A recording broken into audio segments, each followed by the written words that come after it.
Assalamualaikum warahmatullahi wabarakatuh. Di video kali ini kita akan membahas materi IPA kelas 8, yaitu dibahas tentang lensa cekung. Di lensa cekung adalah lensa lengkung yang lengkungannya ke arah dalam. Nah, sifat-sifat lensa cekung di sini kita lihat, lensa cekung memiliki ciri bagian tengah lebih tipis. Karena lengkungannya adalah ke arah dalam, maka di bagian tengah itu lebih tipis daripada bagian tepinya. Lensa cekung disebut juga lensa konkav, ya nama lain dari cekung adalah konkav. Lensa cekung bersifat menyebarkan cahaya atau divergen. Kemudian lensa cekung disebut juga lensa negatif karena fokusnya nanti bernilai negatif. Ada 3 jenis lensa cekung di sini. Ada lensa bikonkav, artinya kedua sisinya adalah cekung. Kemudian ada lensa konveks konkav, artinya salah satunya cekung, salah satunya cembung. Kemudian ada lensa plan konkav, artinya salah satu sisinya cekung, salah satu sisinya datar. Ya. Dan di sini ada sifat divergen dan juga sifat negatif. Kalau kamu ingat bahasan tentang cermin, sifat divergen dan juga negatif ini adalah sifat dari cermin cembung. Jadi sifat lensa cekung ini sama seperti sifat cermin cembung. Pembagian ruang bendanya pun sama seperti cermin cembung, ya. Di sini ruang 4 ada di depan, sedangkan ruang 1, ruang 2, ruang 3 ada di belakang lensa, sama seperti cermin cembung. Sinar istimewa pada lensa cekung di sini kita lihat. Sinar istimewa yang pertama adalah sinar datang sejajar sumbu utama, kemudian akan dibiaskan seolah-olah datang dari titik fokus, ke arah sana dia akan dibiaskannya.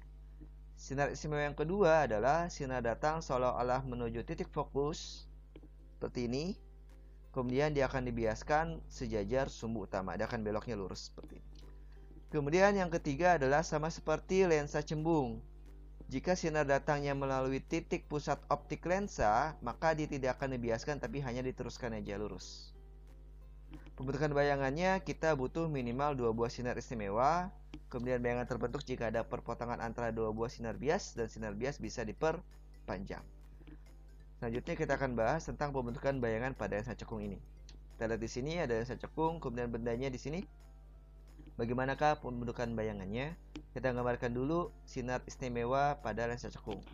Sinar datang sejajar sumbu utama, kemudian akan dibiaskan seolah-olah dari titik fokus, akan ke sana dibiaskannya. Kemudian sinar istimewa yang kedua adalah sinar datang menuju titik fokus, kemudian dibiaskan sejajar sumbu utama. Di sini kita lihat belum ada perpotongan antara 2 buah sinar bias, maka kita bisa perpanjang sinar biasnya seperti ini.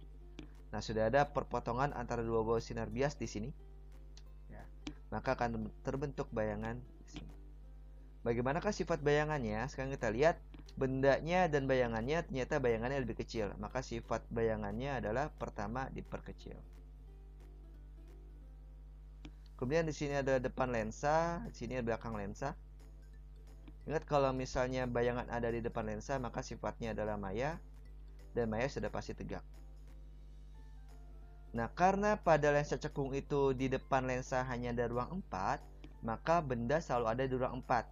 Jika benda selalu ada di ruang 4, maka sifat bayangannya tidak berubah, selalu tetap seperti ini, diperkecil, maya, tegak.